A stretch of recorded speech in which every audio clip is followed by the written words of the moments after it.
بسم اللہ الرحمن الرحیم۔ حدیث نمبر 4۔ الدنیا سجن المؤمن و جنت الکافر۔ دنیا مومن کے لیے قید خانہ اور کافر کے لیے جنت ہے۔ قید خانہ کی زندگی کی بڑی خصوصیت یہ ہے کہ قیدی اپنی زندگی میں آزاد نہیں ہوتا، بلکہ ہر چیز میں دوسروں کی حکم کی پابندی کرنے پر مجبور ہو جاتا ہے۔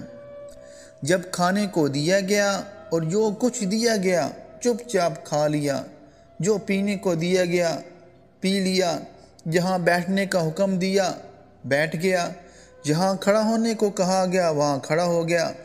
الغرض قید خانہ میں اپنی مرضی بالکل نہیں ہوتی، بلکہ چاروں ناچار ہر معاملے میں دوسروں کے حکم کی پابندی کرنا پڑتی ہے۔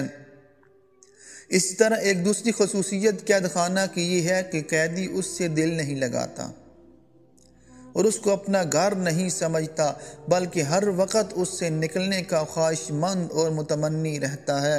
اور اس کے برعکس جنت کی خصوصیت یہ ہے کہ وہاں جنتیوں کے لیے کوئی قانونی پابندی نہیں رہے گی اور ہر جنتی اپنی مرضی کی زندگی گزار سکے گا اور اس کی ہر خواہش اور ہر آرزو پوری ہوگی۔